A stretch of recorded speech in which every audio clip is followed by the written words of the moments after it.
I've got the Apollo 12 TV schedule. And I wanted to show this one, and there's one more in here that I want to show. TV deployment, Apollo 12, antenna deployment area. Yeah, it's not that, it's what's underneath it. EVA ground elapsed time. Yes. How can that be in there? They have the exact distances down and the exact time already in the press kit. Well, of course, you realize that NASA are psychic. They can not only tell the future, they can tell you what time it is and how far away it is. Well, you can see how well planned it was, the TV schedule, because they have the ground elapsed time is there and the TV schedule's there for Eastern Standard Time. And of course, that is exact. That's exactly what happened. Didn't matter when they took that rocket off, as long as they got it off that day, they'd be okay, because they're going to follow that schedule. Presumably that's the camera on the right, 300 feet away from the lunar module. Yeah, they knew exactly how far these guys were going to walk out there and do it, right? Yeah, they must have had a big tape measure to measure 300 feet. It's not 300 inches, that's for sure. That'd be about 5 or 6 feet. No, a bit more than that. But it's very well planned, isn't it? Very well planned. And here's one more. There are more than just these ones as well, though. There's 4 or 5 pages of just this last one here. It's interesting that they can put all this information so accurately before they took off. Months before they took off. I mean, ground elapsed time, 244 hours, 11 minutes, separation. 15 minutes later, entry into phase. That's when they hit the atmosphere at 400,000 feet, 50 or 60 miles up. 36,129 feet per second. That's fast. They knew that right down to the exact number that they were traveling as well, right? Because if it wasn't at that speed, they wouldn't get there on time. No, you wouldn't. And you'd miss the ship waiting to collect you. They're talking about timing to the nearest minute. You can travel quite a long way in a minute when you're traveling at 6,000 miles an hour.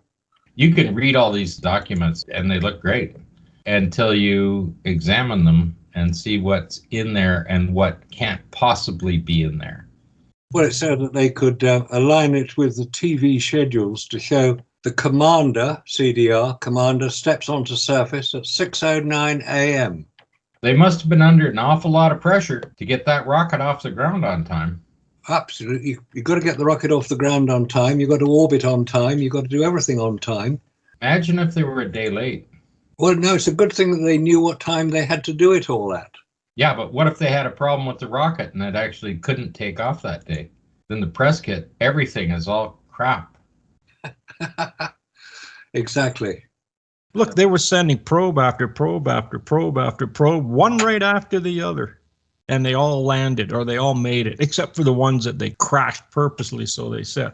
How many surveys did they put up? 7? Remember the other ones they put up before that? That funny-looking satellite? They sent, I don't know how many of those up before the surveyors came along. What were those probes called? Ranger. Ranger! Yeah. Yes! Yeah. Yeah, there are about 5 or 6 of those. Yeah, and there were 7 surveyors. They didn't have any problems. Russia's, how many do they have? 15 of them or some damn thing? Yeah, quite a lot. Yeah, I think there's about 15 of them. Yes, it was. Lunar 15. I think they're now up to about Lunar 24, 25, because the Russians all keep the same name. America changes the name. They have to, because they can't sell it if they don't change the name. What we're talking about now is the Surveyor program. Now, it consisted of 7 unmanned lunar missions that were launched between May 1966 and January 1968. Then we take the Surveyor probes that were launched after this. Every single one of those probes accomplished their mission but one, that something happened to it.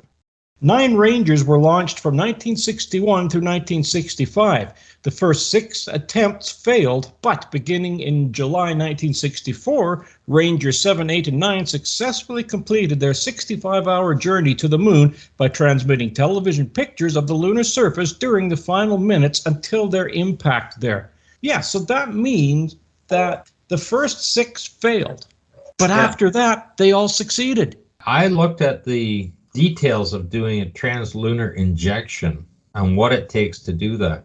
how did these vehicles manage to get there? And like, never mind landing, but they actually crashed, right? They actually made it to the moon and crashed. This is what they're claiming. So how come Apollo needed to make course corrections on the way? If Ranger got there and actually hit the moon, they crashed on the moon, so they made it to the moon. How come Apollo needed to make course corrections on the way? Well, don't forget that, but they had little retro rockets that were firing. They said that those were computer controlled, but they weren't controlled by the computer on board the craft. Those were controlled by the computer back at NASA. And then they sent the signal to fire those retros to course correct it as it was going. That's what they claim here. The computer's doing the calculations on Earth, and then they're just sending the radio signal up, which means that they're going to have the timing right bang on, too, because it's going to be a delay. So they have to take that into consideration. Because when that retro has to fire, like for the course correction, it's going to take 1 minute and 6 seconds to get there. Then you need a computer to tell you what course you're on to make the correction. It has to send the information back. Well, I guess they used their super telescopes for that. You can make a course correction, but if you don't know where it's going, how do they know which direction it's going after they make a course correction? I'm just looking at the burn times here. To a desired burn time of 30.59 seconds. That's pretty exact. And if you're going to be that exact, you also have to calculate in how far away you are and how long it's going to take the signal to get there. And is that thing going to fire up to full efficiency instantly or not? How long is it going to take for it to get up to speed? It gives the pressure when you pull up to here. This is the motor design here. That's the propulsion system. Right here it says 50 pounds of thrust. They only had one correction. It's only capable of doing one correction. Just unbelievable. Yeah, it is. It is. This is what Robert and I were looking at, was this little detail here. All the stuff for the cameras. Yeah, those Vidicon tubes back in those days, I mean, There's I remember six. they used 6 volts just for the filament. Plus, then you've got all the electronics, the combiners, the sequencers, all of the stuff, and all you see is a little battery here and a little battery there for all of this. But presumably they tested that layout to make sure it worked. It just Hopefully shows they tested it in a vacuum chamber. they're just showing the batteries here at a regulator. Then your camera sequencers, transmitters, camera electronics are here. So this entire vehicle is nothing more than cameras. TV subsystem configuration. So it's all TV stuff. Obviously not digital. Well, they'd have to have the cameras, the slow scan, right? Yeah, Vidicons. Yeah, 6 Vidicons. And that's what Robert's saying, the amount of power that those things are going to draw. They would. But they're quite large pieces of kit as well. Yeah, well, this is not a very large machine. The camera electronics are here, the transmitters are here, the sequencers are here. The whole thing is a camera, or 6 cameras combined together with a battery pack and whatever. I don't see anything on this machine to control where it's going. That's a good point. There's got to be more equipment on there. It's got to be a whole lot bigger than just a bunch of TV cameras. They were running from Goldstone as well. It's on the side. Yeah, Goldstone. So that's where it's been controlled from. And presumably from Madrid and Australia as well when it went out of range. Oh, there was quite a few stations that were picking this up as it was going around. Earth's shadow temperatures in here. Like that must be just when it's orbiting the Earth. Earth shadow, yeah, it would be. I really think what they should do is go back and have a look at these Ranger craft and then send those back. Like just make some of them and send them back because they were less complicated and they made it there just about every time. All this was doing was just making the course correction. I mean, if again, they were just sending this after they did all the calculations on Earth and they sent it, they did its course correction and that was the end of it. It sure hit the moon accurately. Yeah, it did. Yeah, well, that's what I'm saying. Where's the communication with it constantly to guide it in there where it needed it for Apollo? And they weren't trying to do anything technical. It's just going to crash into the moon, right? Okay, then Surveyor 1. Then it was the first Surveyor, the Surveyor It's first probe. soft landing. Oh, okay. That's why it's called Surveyor Crater. That's where Apollo 12 landed. Oh, you mean the Surveyor that was in the dark and then all of a sudden it was in the light again? That's the one. Yep. Yep. Okay. Yeah, the one they flew directly over. They were showing how accurate their landing capabilities were by being able to target Surveyor 2 and land beside it and go and pull the camera off of it. They just showed cutting the cord. Back to square one, guys, and start again. I wonder how those Artemis astronauts are thinking now. They can't even get an unmanned craft to land on the moon. But how are they going to get us there? Oh, dear. If I was them, I would be very scared. Would you get on an airplane if there was one crashing every day? Never mind that. I wouldn't get on the aircraft if there was just one pilot. And that's what they had on every Apollo mission. But just compare it to aircraft. And there are thousands of aircraft in the air at any given time, any time of day or night. Literally thousands of them out there. If there was a plane crash, a commercial plane crash every day, would you get on one? No. Okay, well, they just seem to be crashing everything all the time here. Why would anybody get on the Artemis craft and say we're going to the moon? Well, they probably won't. Why would they even let anybody get on a rocket and take off into space? Well, that's why they haven't done it yet. All the unmanned rockets seem to disintegrate. Not very clever. I thought this was interesting. Raza sent me a video, I believe it was off of Moonfaker's channel. And what was interesting about this was that when you're looking out of the LEM, it looks like there's a number 10 on the lunar surface. Now, what we did was we pulled two other videos up and we took a look at the bottom of the window. So right now what you're seeing is out the window, let's just say. So what you're seeing is this retro rocket here. But if you look at this other video, it looks like it's the number 10 sitting on the lunar surface. If you look at this video, you can see that it does look like a number 10. But there's your top retro that's overexposed. And there on the left is the side retro, which is overexposed, and the sun is shining on it. But it's quite interesting that how it does look like it is actually on the surface. But what happens is because the camera is supposed to be mounted in the window, it's not. This astronaut or whoever's taping this has the camera in his hand. And so that's why it appears like it's on the lunar surface. But when you actually look when he's moving at the bottom of the window, you could see the retros going up and down and up and down. And when you take a snapshot like this, now you can see the retro clear as day. Okay, just play the sequence through for everybody and watch the edge of the window.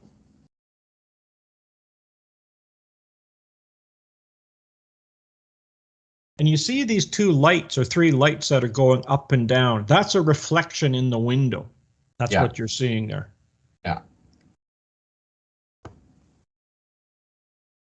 Yeah, so right there, that is actually a reflection in the window. Those are the lights inside because he's holding the camera and moving it around. So that's where you're getting that from. Now, if the camera was mounted in the window, you wouldn't get that. No, you wouldn't see that at all. But now you're going to see the edge of the window when they come in here. And there's your retro. Yeah. They're going to pull it back a bit. There's the window edge there, the first time you're seeing it. But the camera's moving around. You can see it move forward towards the window there. And then you're seeing that. And I don't know why they have created this with a round effect on the entire camera itself, right? It's not square, it's round. Yeah, now watch this one here. You can give you play-by-play of what's happening because what I'll do is this time I will stop it so that you can see where that reflector is. Now, I'll go very slow.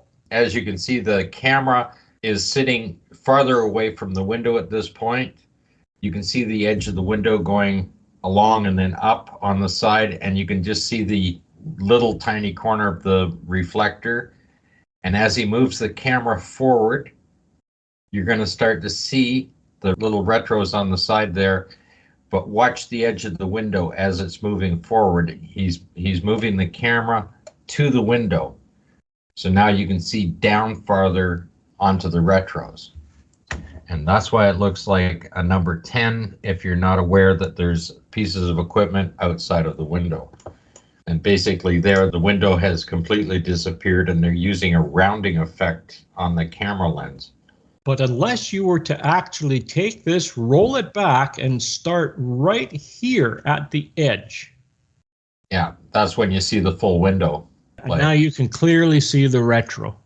Yeah, it's that window. As the camera moves forward, the edge of the window disappears. So you can see farther down the machine. Easily could be mistaken for any kind of anomaly outside the window if you're not aware that there are pieces of equipment outside the window. And that's what's happening here. And because the sun is striking this on an angle from the top, not only from the top, but it's also reflecting on that mylar material that's outside the lem, and then it's reflecting onto the top of the retro. That's why it looks like a zero, because it's overexposed. Yeah, and let's have an example of one of the outside of the Apollo as a comparison here. Like this is a little different lighting, so the one that's on its side, you're seeing the whole thing, but the one that's out the window, all you're seeing is the top on them. And depending on what mission it is, some of them are more blackish on the side. Some of the models that you see in the photographs are darker with a chrome ring on the end of it. These are just shiny all over, and you're just looking purely at the end of it reflecting off of there. So whatever the camera picks up out the window is not an anomaly, a UFO, any kind of a marking that NASA would have put on there. It's just a piece of equipment. And then one last thing that I would like to address is these reflections in the window. That's coming off the people inside. If you look closely, I think you could probably enhance that and bring their bodies up even better than that. So this is not the Big Dipper, and there's no balls or anything there on the surface. Nope. These are just reflections from their flight suits. However, if it was done for real, those astronauts would be incredibly busy. They would not be hanging onto a camera. Those cameras were solidly mounted in the windows. There's lots of images showing the mounting of the cameras for the windows, the DAC camera and any of the other cameras that they were using there at the time. But something else that is important to note is that these astronauts are supposedly going around that moon at 6,000 miles an hour. Why are they stationary? At 60 miles up, you definitely see the movement. Yeah, and I'll prove that because here, when we go and look at this, we can see the moon flying by. Yeah, that's what it should look like, yeah. The different simulation with different effects. Oh, and it is a simulation, by the way. That particular is quite easy to spot. They're all easy to spot because they're all simulations. But look at how good it looks. 1966 they did that, right? Yeah. They had the simulators up and running by 65. But people say you can't fake it. Look at this. And that's a very different window as well in the simulator there. So much for the camera being mounted where it's supposed to be. That's pretty incredible. I mean, most people would miss that when you're looking at the fact that the camera should not be moving. I mean, It's a subtle movement, but what it shows is that as it moves up to the window, you're now seeing the retro rockets outside the window, that's all. It is easy to mistake this. It is. Like if you want to believe that there's UFOs or other anomalies flying around on the moon, I mean, anything that's outside of the window becomes a UFO, right? Once again, we're back to the Lola simulator where the light is inside of that globe. That's about the same as the Apollo 15, where they claim it was an alien spaceship and it was the sunlight coming off the top of the mountain. And you just see the little piece at the top on it. And you think as they're riding along on the rover, I mean, it's just a background image there that they're driving by on. But as it's moving and bouncing along, it looks like there's this spacecraft going because it's just a little peak of the mountain. Yes, you can see what happens when a situation like this is how you can start going right off track and then derail yourself, especially when you're going and you're trying to look for something that isn't really there, and those dots are now the constellations because He's saying that there are silver balls, I believe, that are actually on the surface to mark them. Could be just buttons on the front of a suit. That's right, yes. Because we don't know what's behind that camera exactly. You don't know how these people are dressed. I mean, it is a simulation. I mean, it could just be a camera guy with a white suit on. He's got buttons on it. You can't see enough of the reflection of the person behind the camera to tell exactly how he's dressed. But the image you're looking at is no different than any other simulation that they have freely displayed on Periscope films. All the simulation videos are there while they were practicing. You see them getting into the simulator, you see the image that's being provided for them in front of them in the simulator, and you see them practicing with their controls, and they even do it in slow motion, which is incredible. While they're in the simulator, they're moving their hands in slow motion. I think it's hilarious because they aren't practicing the equipment, they're practicing the simulation. They're practicing to try and make it look like they're on the lunar surface. So they told these people to slow their movements down like they're floating in space, but they're just in a simulator. Sure. Why would you need to do that if you're in a simulator? Are they planning to use this at a later date? They're doing that when they're dressed in a t-shirt and his sunglasses are sticking in his pocket. I mean, they're not dressed for anything. They're in the simulator. So why are they practicing slow motion movements? They're practicing to fake it. That's a pretty good way to describe it, because there's no other reasonable reason they should be sitting there with technical binders in front of them discussing each part of that equipment that's operating in front of them. That's what they should be doing. And they should have an instructor right at the door there or on a headset right outside them to give them the full instructions on what's supposed to be happening in the simulator. They're showing the footage of their simulation that they created from either their big large balls or the big panels of the lunar surface that they've created to stick in front of them. They're practicing to fake it.